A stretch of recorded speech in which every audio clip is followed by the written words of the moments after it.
Welcome friends, it is I, your Scarf, and it's time for the vlog. In the background you're going to see something you will not agree with, and that is a solo Ho-Yi and a mid Ullr and a duo I can't remember right now. And look. I totally think if we played better, a lot better, this would be the most amazing game in history, and that would have actually not been on the vlog.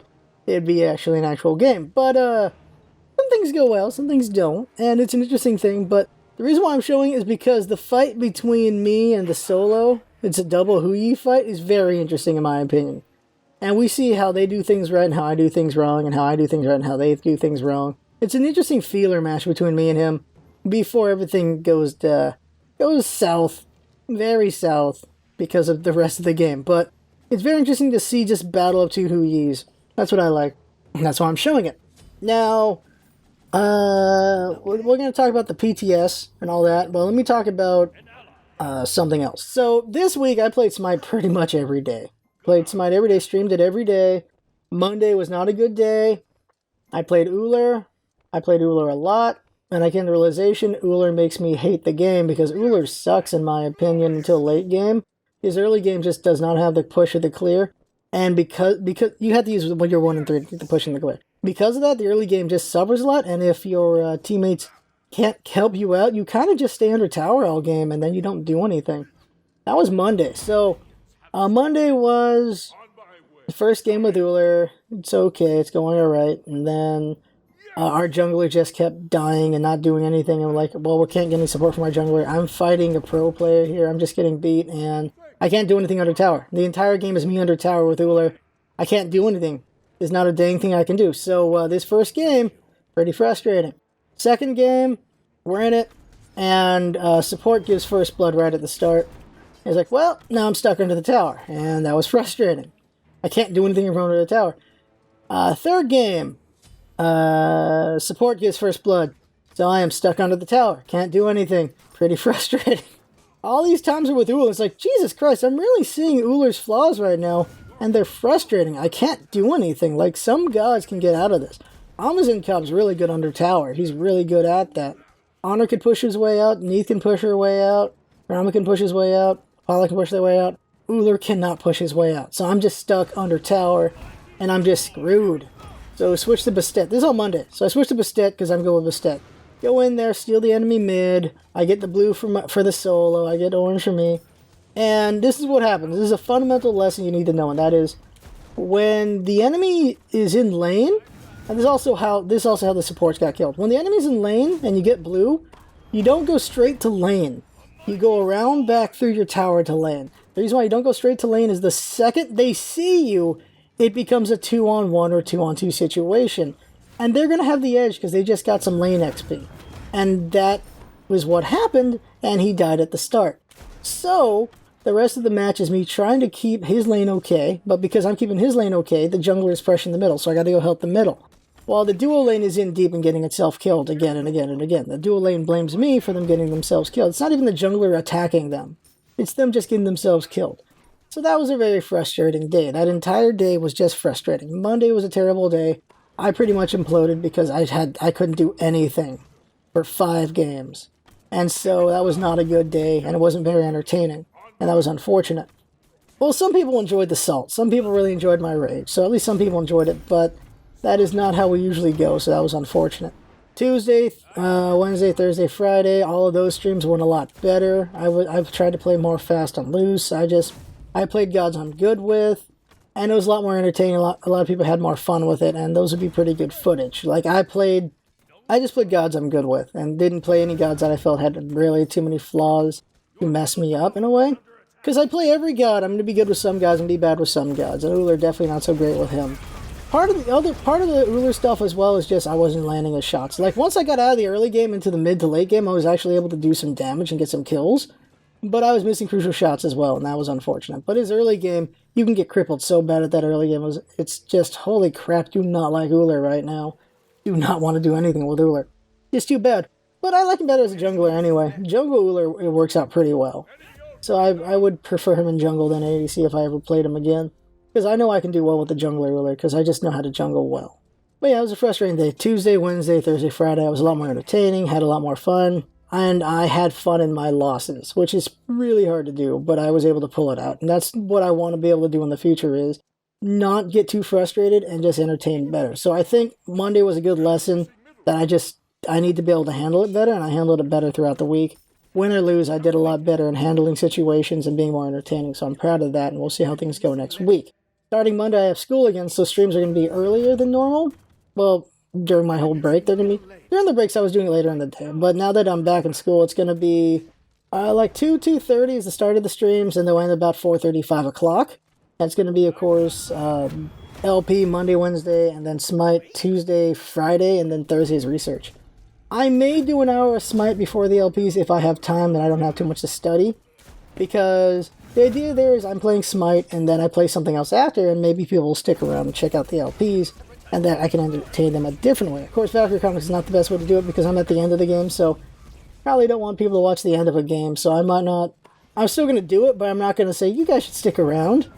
But the next LP after, I'll say, you guys should stick around and check this one out. It's a way to get people to be interested in not just Smite, basically, and have them broaden their horizons as seeing us.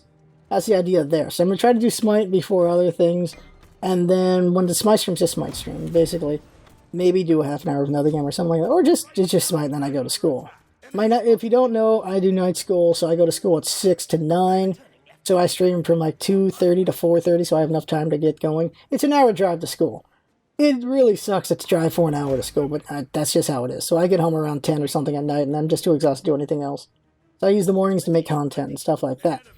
But we'll probably see like 1 o'clock or so streams of Smite before the LPs, just to get people interested, maybe in checking out other things.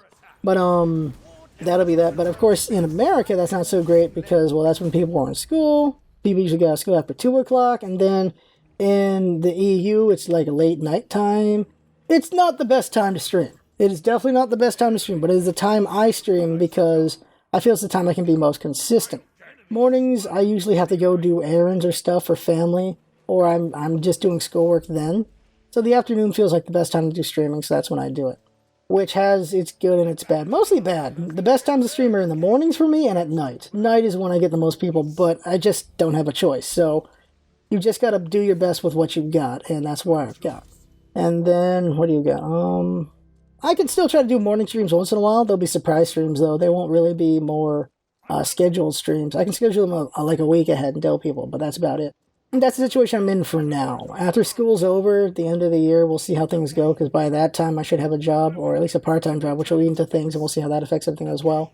There's a potential of just having a job and school during the weekdays, and I just can't stream, or I can only stream for an hour.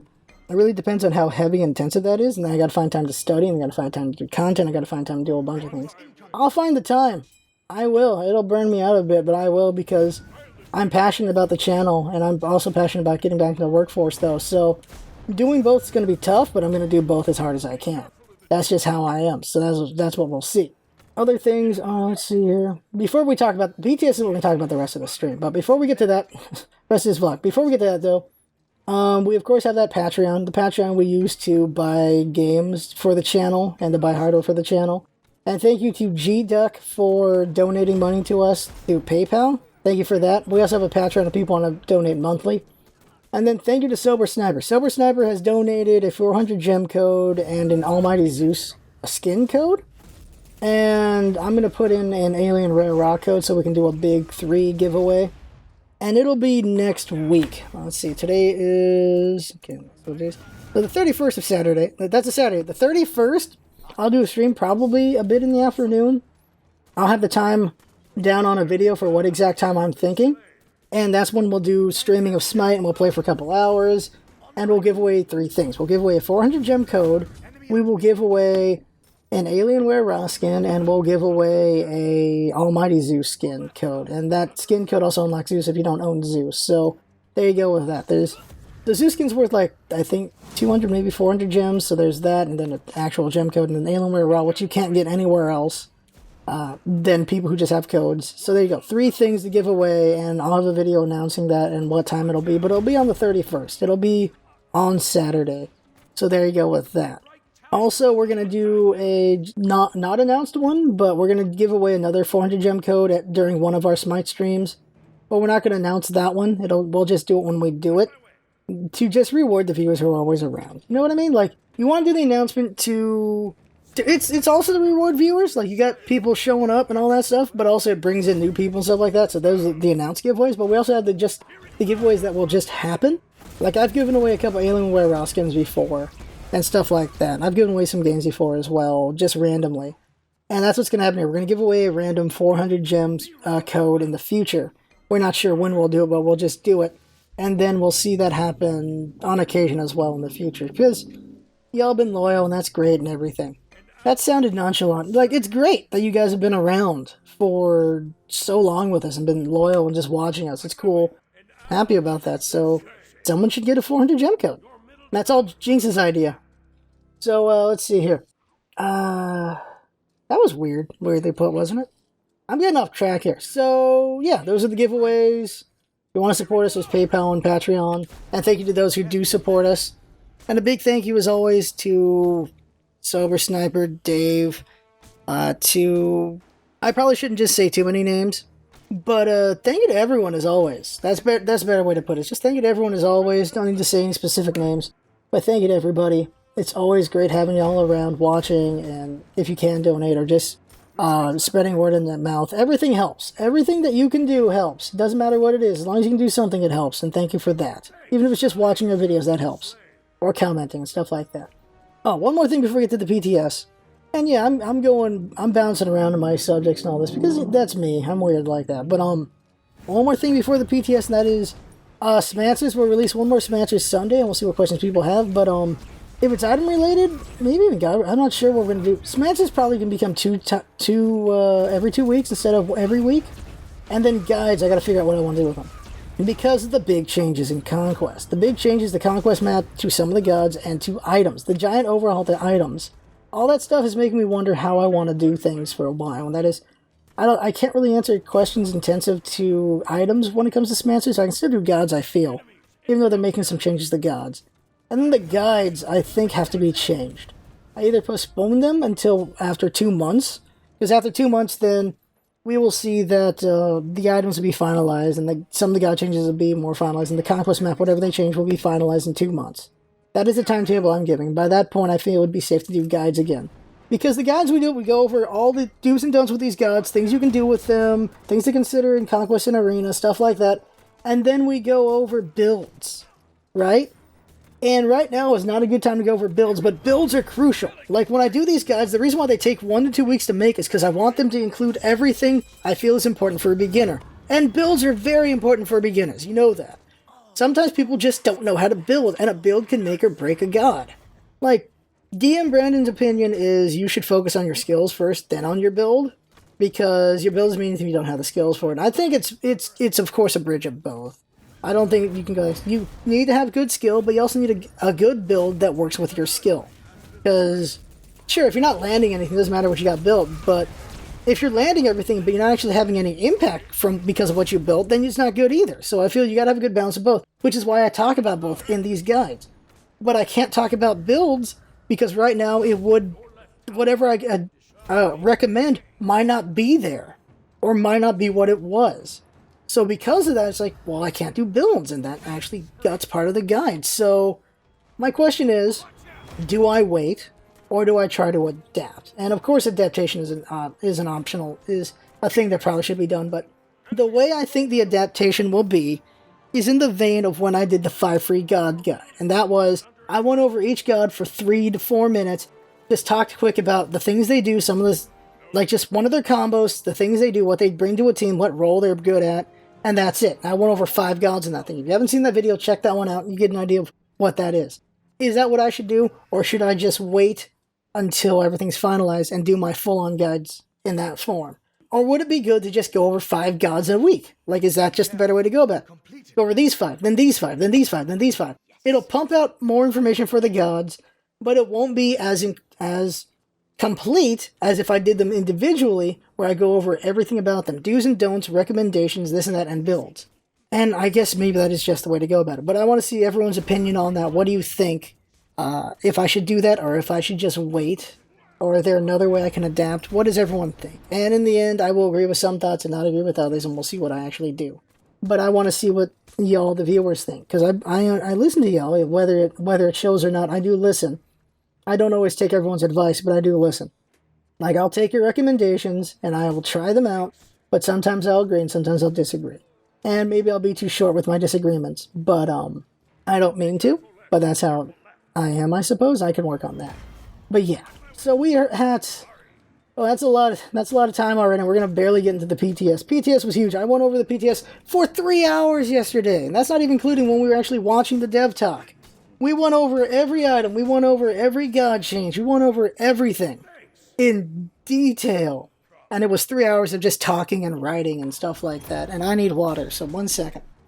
Should have gotten water earlier. That's my mistake. Okay, so we went over the PTS. I'm going to just go down really quick about it if you didn't hear too much about the PTS. Or maybe you didn't understand some things. That is, they changed some things about the Conquest map. They changed the lighting. I know Dave's happy about that. The lighting was too dark for some people. They just couldn't see anything. So they've made it brighter. So that's good there. Lanes, tagging's back. You don't have to be in range to get the assist XP anymore. XP and gold, you can just tag and walk away, which helps us roaming for supports. Personally, I was happy they did that because they changed that back. Because I didn't like the idea of a babysitter support. Did not like the idea of that, and that's great. But they did undo the change to towers as well. So now towers take away 100% gold again. Did not like that personally because I felt it was a little forgiving to have 50% so that even if we horribly owned them in their lane, they still have a glimmer of a chance to still be effective later on in the match. By having the belief that you might still be effective later on in the match means less F6 at 10. That's what it really means. Because you're still getting gold, you still have a chance of getting back into this game. But of course it also means that despite how well you were doing at the start, you might still lose this thing later on. That's always been a thing, but now it's a better chance of you losing later on because they were able to get some gold anyway. So I don't know. I thought it'd be nice to be more forgiving. Because I know what it's like to fight someone really good in their lane and just feel screwed and you just can't do anything. It's still possible to recover. I keep talking about it. I fought Devios in the solo lane. He completely owned me. I was under tower the entire game, like 15-20 minutes. But then I just looked for farm wherever I could. I was able to recover and actually became effective later on in the match, and we nearly won it. But that first part, just being under tower, not being able to do anything, really hurts. But it is still doable. So with the 50 gold instead of 0 gold gain from the towers hitting minions, I probably would have stood a better chance earlier, and maybe we could have won that game outright. But it came close. Let's go over some of the items, though. They added 3 starter items. One is the Mannequin Scepter, which is ridiculous looking. And then it's the Soul Stone and the Blue Stone Pendant. So, the Mannequin, what it does is it does like 10 physical damage over time and 8 slow per basic attack. And the slow doesn't stack, but the damage stacks up to 3 times. And this DOT, it feels a lot like Arachne's old passive. And Arachne's old passive, as some of you may know, was pretty damn good. But also just lets you clear a lot faster. Arachne's old passive in a way. Of course, it doesn't scale with power, but it's just something that'd be good at the start. Like, you should be able to get kills at the start with this item. So I'm wondering how that's going to go. It's going to be pretty interesting there. And then the other ones are Soulstone is kind of like a Quinn size in a way. Every 10 seconds you get an opponent with ability, and then it'll burn 4% of their HP over 2 seconds.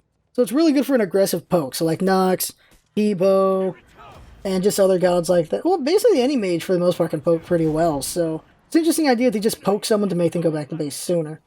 And I'm very interested in trying that out as my mage. And also I'm interested in trying the other one out as a jungler or an ADC. Then there's the Blue Stone, which is, it gives you a blue buffs in a way. You recover 4% of missing mana every 5 seconds. So it'll be useful to try out as a solo warrior and as a hunter ADC to see if it really helps, seeing as how blue buff is no longer on the long lane. So I'm really curious how those will work out. Then they added more actives, and they also changed some actives, like they changed the Aegis ones and the beads. What they did to Aegis was the standing Aegis, you can no longer cast it when you're under CC, and then the walking Aegis no longer gives you defense when it's over. Like, those are the 2 differences they made. While as for beads, they also made changes. Purification beads, the greater ones, 800 gold, and it just makes you CC immune for 3 seconds. Then they added the Temporal, which is 1,000, and that gives you the 5-second CD reduction. And it only removes CC for 1 second. So there's your difference there. Do you want something you can be a little more aggressive with, or something you want to be more defensive with? There's items like, let's see, Lotus Crown, which just makes healing better. You got your Shield of... Oh yeah, here's some actives here. Shield of Underworld. 40% of damage taken is reflected to your opponent and they can't lifesteal off you. My thoughts on this is it'll be good as a boxing item for ADCs and junglers so they can deal with the enemy ADC and junglers because they can't lifesteal off them, so they're going to win the fight pretty well. But it also might be good for a support. Just engage a bunch of enemies and put that on, and then you bounce back 40%. You're still going to take a bunch of damage, but you're going to hurt your enemies a bit, and, well, that should be useful. But then there's another active called the Achilles Spear. Also, the Shield Underworld, that's 5 seconds long, is that active. Achilles Spear is an interesting one. You get 25% attack speed, 35% lifesteal for 5 seconds, but you take 30% more damage. Think about that. It's a 5-second ability, just like the Underworld Shield. So, like, if you do those together, you'll take increased damage, but it'll bounce back, and you're just hitting really hard. It'll be an interesting combination there. Put that on Baku, whose ult is 5 seconds. That might be cool to see. But another one that might be crazy is Kali. Kali ult at maximum is 5 seconds. Plus the Achilles Spear, maybe even the Shield of the Underworld. All that happening at the same time. That's going to be nuts. That's going to be very nuts, especially because she can't die under that ultimate, so that'll be really ridiculous. Or you just get beat so that you have 3 seconds of CC immunity while you're beating people down if you want. There's a lot of potential there. And then, oh yeah, I gotta talk about this. Sovereignty got gutted. Sovereignty now, it only gives 30 physical protection. It only gives an aura of 20 magical protection. No more aura physical and magical, just magical. And it gives 25 HP 5. It got gutted. It lost 500 gold on its price, though, and so there you go with that. So they made a magical version of that as well, and that is the Heart Ward Amulet, which gives an aura of 20 physical protection, 20 MP5 aura, but it gives you 6 magical protection. You kind of need more magical protection than physical protection, because magicals do just more damage. But there you go. It's a magical version of the Sovereignty, so you can make your choice which one you want. And also that MP5 aura might still just be good to help your ADC out if you're a support, who knows. But that's what they did. They gutted Sovereignty and made Sovereignty this other thing, and then they made a magical version of it. So they're trying to do all these different ideas with the items. What they've done is they made a lot of items cheaper. They also added an item called the Crusher. Same stats as the Brawler's Beatstick. The difference is it's passive. The passive is, when you hit a tower, you get more attack speed and movement speed. Maximum, from 5 stacks, you get 20 attack speed and 10 movement speed. So that's a lot going on there.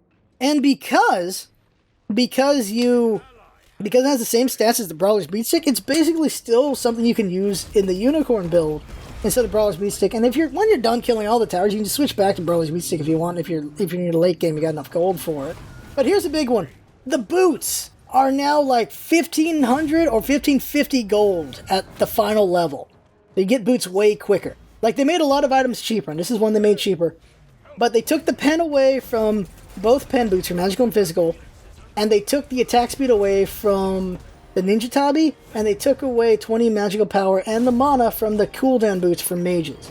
They also got rid of Midas boots completely. And the reason they did that is because if you watch the SWC, every single support in the game built Watcher's Gift, Midas Boots, Sovereignty. Without a beat.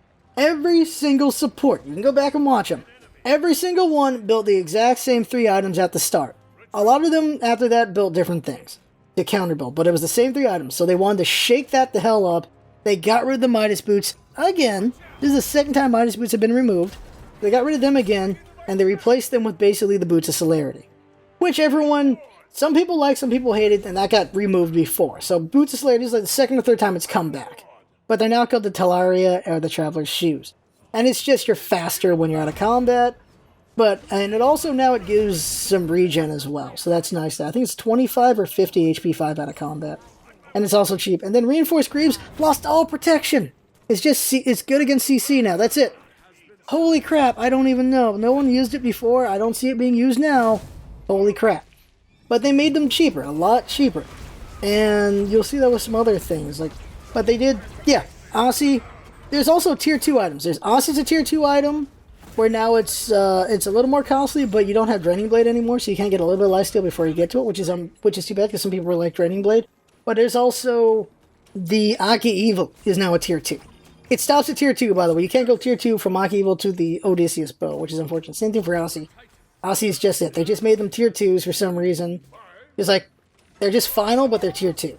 And I think the idea is they're using price range as tiers now. So if it's really cheap, it's tier. If it's middle lane cheap, it's like almost 2,000, but not 2,000, it's tier 2.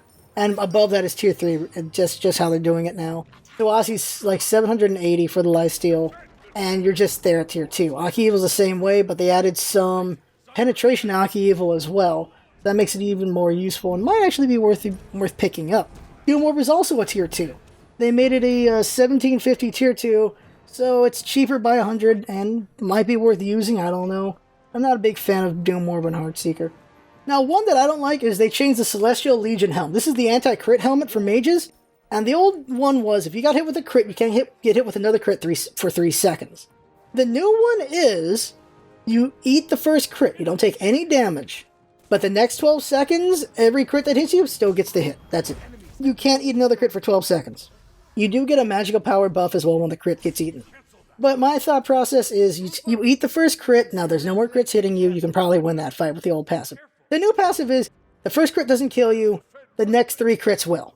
That's what I feel. So, not a fan of this passive change at all. Fist of the Gods, never freaking using this item again. Fist of the Gods is a standalone active now, 700 gold, and it is a single target stun in front of you. No longer an AoE stun, and you can't build into it from Hog. So that means my junglers are going to be going Hog 3 now. They're going to go Hog 3 so they can do objective clearing, but there's no more stun for them. And that is unfortunate. I'll probably just stay at Hog 2. Maybe Hog 3 if I need to, but Hog 2 for sure for a long time, and then Hog 3 if the objectives need to be cleared. So, Fist of the God's not getting used by me. It's a standalone active now, and 700 gold to stun one target every 90 seconds. Not going to use it in this current position. Maybe in the future if they put it back into the hand spot. Might be worth doing, but right now, no. Frostbound Hammer was given an attack speed debuff on it. 15% attack speed debuff on that thing. So I feel like this is an incentive to make you go from Heavy Hammer to Frostbound Hammer, because Heavy Hammer only does 25% movement speed. So Heavy Hammer becoming the Frostbound Hammer, doing movement speed and attack speed makes you a boxer with that, and that's going to be pretty good, so I see how that's going to go. So it looks like a good viable item. Hydra's Stone, Hydra's Lament got nerfed in damage, and they're cheaper, but if you miss your next base attack after doing an ability, it's lost. Some people feel like this item's OP because it's cheaper so you can do it now. I feel like it's not very viable, but maybe they know better than me on this one. Mark of the Vanguard gained another 50 health. Not a big fan of that, I don't really care for it, but apparently it's better. Polynomicon got buffed in damage and how long it is before you can do it again, but if you miss the basic attack, then you're kind of screwed. But Polymere and Scylla are probably still fine with it. They got rid of Protected Recall, which no one uses except for trolling. Pythagorean's Piece lost the mana, but it gained 10% CD Aura, which should be useful. Twin Size lost 10% attack speed and 1% off their passive. It's still going to be effective, though, you know that. Runic Shield has a new passive, and that is... it reduces 15% attack speed on your opponent and 50 magical power. So this is like a Witchblade-ish kind of thing towards magical ADCs. Or just magical basic attack. So Chronos, Frey, and Alquang. So that's good there. Because we need some sort of defense against Alquang for magicals. Like magical defense. And that goes a bit in the way towards that. And then they made Spirit Robe. Okay, here's a big standout. Spirit Robe is 45 defense. And when you get hit with CC, you have 15% damage mitigation. Spirit Robe is definitely worth using. It is definitely a contender with Magi and with Hide of Urchin. All 3 of those items are all pretty useful to use. And that's pretty good there. Interesting is Warlock Sash lost some magical power, but the HP is still the same. It's just different how you do it. Then Watcher's Gift to be on top of this whole support shakeup. What happened here is they got rid of the MP5 and HP5 and only gives 100 health. But the way it works is you just have to be around the minions to die to gain 4 extra gold and 10 health every time. So the idea here is you don't have to rely on last hits from your hunter to get gold. Like in a perfect world, if your hunter gets every single last hit, you get a crap ton of gold. But if it just gets cleared, minions or hunter getting the clearing, so you get the assist gold, you get a pretty good amount of gold. Because regularly from archers you get 12 gold, assist gold is 18 gold. So with this, you'll get 16 gold. That's pretty good. Then on the melee, it went from 17 to 25. You'll get 21. That's pretty good. So this allows you to do kind of well in just getting gold from being around your teammates. So that's nice there. Not bad. You have to be in the area, though. It won't count just for tagging. And my big opinion on items is they wanted to shake up the meta a little bit, especially for supports, and what their options were. It really felt like that. And also they gave some more options for ADCs and just counters here and there. But I feel like they made everything cheaper in general, so that we can see people build sooner and we get to see more counter building happen. I think that's what's happening here. Boots are cheaper, a lot of the armor is cheaper, so there's more actives to think about, and some of the actives got cheaper. So I think that's what they're going for when it comes to meta changing, especially for supports, is just having more options and just cheaper options. So people see people building in so many new ways. That's really the idea there, in my opinion. Now on the gods, here's my opinion. Now, the trip is what they did. On her, Apollo and Rama got nerfed on their clear. And my feeling on this is they nerfed their clears so that the fight's more in the middle because, well, there's no more blue buffs for the long lane. And we shouldn't see people in the tower as much. On her, when he hits with his Impale Spear for the clearing, the first target takes full damage. After that, every target takes 50% damage. For Apollo, first target takes full damage. After that, it's 25% less damage per each target that gets hit after. So he might not even clear the archers. And then Rama, same thing as Apollo, but it's 75% less damage after the first target. And I think it's per target as well after. So each one got their clear nerfed. So Amazon Cub's clear is the same, so he's still going to be good. But here's the crazy one. Neith, her reduction in damage after hitting the first target was taken away. So they Neithed on her, Apollo and Rama, and they unneathed Neith. It's really weird. That's what they did. So now Neith is going to be really strong because her clear is going to be phenomenal. And we'll see what happens to on her, Apollo and Rama. On her, Impale costs more mana. Apollo's clear costs more mana, and also he no longer does knockback on his ultimate. And Rama's clear just got reduced. That's all that happened there. Hou got buffed on his 1. It bounces faster, but his dive bomb no longer has damage immunity, which is fine because it shouldn't have had anyway. Such a weird ability, though. Cupid's heals are now 50 mana across the board, so he got buffed in that way. And his ultimate now, if it's full hearts, it stuns. If it's not full hearts, it mezzes. And what happened, it used to do both. And because it did both, it had diminishing returns. So now it should be more effective. Kronos' stun with his 3 used to count as a slow, so you could have slow immunity to get out of it. Now it's just a stun, so no matter what it gets you. And it now also reduces attack speed by 25%. But the cooldowns have been increased. Akwang's Dragon scaling has been nerfed from 28% to 20%. And that helps with the late game. But Akwang's flat damage is what makes him so scary with those dragons. That has not been nerfed, so he's still going to keep wrecking faces. That is for damn sure. You can build a tanky Akwang and still kill because of the flat damage. So he's still going to be wrecking ball right there. Kukulkan, most important buff of the game. 0.5 seconds increased on his whirlwind duration, so now I feel he's pretty balanced. I thought when they took away 1/3 of his damage it was too much. Taking away 1/6 of his damage, pretty good. So he's in a better position in my opinion, and he should be fine. Nox got nerfed. Siphon Darkness now has 1 second longer on the CD, and it does 10% less damage from scaling. And her Night Terror, which is the Silence, now takes a full second to cast instead of 0.25 seconds to cast. So it'll be better for people to dodge. Selbek now, he gets 7 protection per stack from his passive, and his slow is 35% slow now. Holy crap. And the most important fix of all, Shiblucky no longer loses the toggle when he gets CC'd, because that was stupid. So I feel like they nerfed the Hunters to have them more of a middle of lane fight, but Neith and AMC are going to rule the roost. I feel like Neith is the Hercules of their Hunter nerf. Hercules after the Warrior nerf became a beast. Neith is going to become a beast as well. And that's just because of what she's going to be able to do with clearing and just hurting people because she no longer has reductions. And all these changes are going to be in the PTS. I don't know if they're going to be in the main game. I think they're going to test it out, see if they should re-nerf Neith, if they should unbuff Neith and nerf this or that. That's what I think they're going to try to do. And it's all in the PTS. There's no say of it's going to be in the main game yet. They might wait another week or two before. So that's why I'm all saying it now, because we might not actually have a patch video for this. But, yeah, that's everything there. But you can see what they're trying to do. They're trying to make the long lane more of a fight in the middle of the lane, not at the towers. And we'll see what they do with supports, whether they're going to be more babysitter, more roamy, or just the mix of them again. I think they're trying to keep that balance of the ability to roam or babysit. I think that's what they're really trying to do there.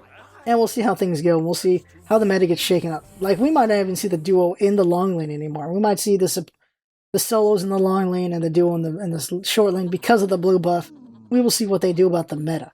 Hi-Rez is doing their thing about the meta, but we will also see what the players do about the meta as well. And it'll just keep going forward with that. Also got to see the Blackbeard skin. Pretty cool looking skin. Got to see the Neith skin for Carnival, which is kind of an Awilic skin in a way. And it's also kind of nice. Isis was kind of Carnival already. Now we got Neith, who's full on Carnival, and is, god damn, look at that. But what's also interesting is we're also getting an art skin called Cave Girl. For every skin like art, we get like 10 skins like Neath. I wish we had a better balance of just skins that are just cool and interesting without them just being in your face.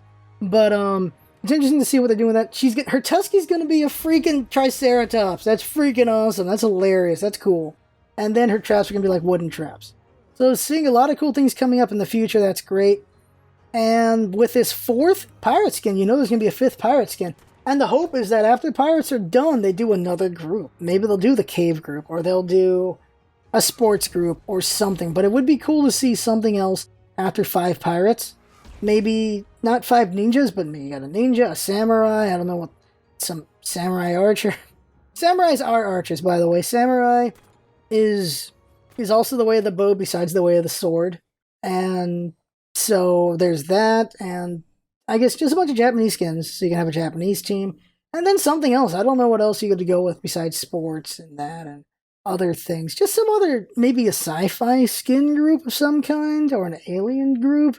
Just something else. Just a set of 5 for a bunch of different gods would be pretty cool to see, because then we'd have a set of 5 fights, which would be great. Right now, we can do 3 pirates. In the future, we're going to be able to do 4 pirates in Siege, and then eventually see 5-man pre-mades of pirates, I'm hoping. But just seeing other groups as well. This is a very long vlog, because I talked about the PTS. And we did the notes, like I said, for 3 hours, and it is a 12,000 word count file I wrote for it, and I put it up on as a twit longer on Twitter. Could not Reddit it, because Reddit's limit is 10,000. And no one wants to read that brick anyway, I'm sure. I'd still put it, but it didn't go up. Because I like writing those big brick reactions, because it's a analysis of the whole thing. What do I think? I think it's important to see people's thoughts on things. Like my opinion, I saw what Mez's thought was. I saw what Araxia's opinion was, what Zinder's opinion was. I went and saw a bunch of different opinions. I saw Hinduman's opinion, Crest's opinion, to see what they think and how they feel about things, and see if I'm in line with them. Probably disagree or agree. Because you want to see different opinions. You want to see a bunch of different opinions to help you have a better idea. That's important. When looking at stats for a game, it's very easy to not have too many heated stuff, but like when you go more like topics in other things in the world, it's a lot harder to not be heated about it. But in Smite, it's not so bad. I'm going nowhere with this. But we're really deep into this. I'm going to stop already. This is a big beast. This is a big vlog because of just the PTS and all that stuff. And I'm not going to test the PTS myself. I'm going to wait to see how they finalize things before I actually go into that. It's just, I feel you should speculate a bit, but not too much, and that's what I did here. But I'm not going to play it and speculate on that, because there's only so much time in a day to do things. We have a bunch of videos to work on, a bunch of considering guides. Just working on other things. Also, school comes up Monday. As always, we're all over the place. Every hour is dedicated to doing something at every moment, and it's just, it is stressful. It does burn you out, but that is who I am, so I just keep doing it. But I am what I am, and I know I can't do everything, and I try, but I gotta pick my fights. And doing the PTS is one of the fights I can't do. So, your battles. Pick your battles. And PTS, I know they're gonna hammer it out, figure things out, some things are gonna change. So I will see what it is in the final product. And then I'll go from there with what I do with it. But right now, I'm not gonna look at the PTS. So that right there is the vlog. Thank you, everyone. Thank you, everyone, for being around. Some of you all have been with us for the whole 2+ years, and that's awesome. That's amazing. Thank you for that. Some of you have been with us for a year, maybe even a month. It's appreciated no matter how long you've been with us. Thank you for being there. It's always good to know people are enjoying our stuff. So thank you for comments. Thank you for the thumbs up. And thank you for the feedback. Some people do give feedback, and we see what we can learn from that. It hurts to get feedback sometimes, but you always want to try to learn from the feedback. Even if you don't agree at all with it, you want to see why they feel that way and see how you can improve on that, on your presentation kind of thing, right? So thank you for feedback as always. Thank you for everything. Make sure you tell me what you think about the guide stuff I was talking about, because I'm really curious what people think. Should I do that, or should I just wait? And thank you for everything. Thank you for watching. Thank you for donations. Thank you for playing with us. Thank you for whatever you do. Thank you for that. I know it sounds like a blanket statement, but I just don't want to say every detail, because that would make this even longer. But thank you to everyone. It is always appreciated. I will always remember to appreciate. That is important to me, because it's just always important to be thankful. You know, it's always important to be thankful, and I am thankful, very thankful. I am happy with where we are and where we will go. I know we can do more, and it's going to be great. It's going to be awesome, and I'm glad there are people sticking around to see the ride. And thank you to Jinx for all the work she's done, and thank you to me for whatever the hell I do. And that's it. That is the vlog right there. Thank you again. I just can't stop saying thank you because it's important to be thankful in my opinion. And I really am. I really am thankful for what we do and what everyone brings. And there you go. And my voice is just gone. Oh man, my voice is gone. That is the vlog, everybody. Thanks for coming around. Thanks for sticking out the entire video and listening to me. And see you next time. Wherever it is, whenever it is. See you next time.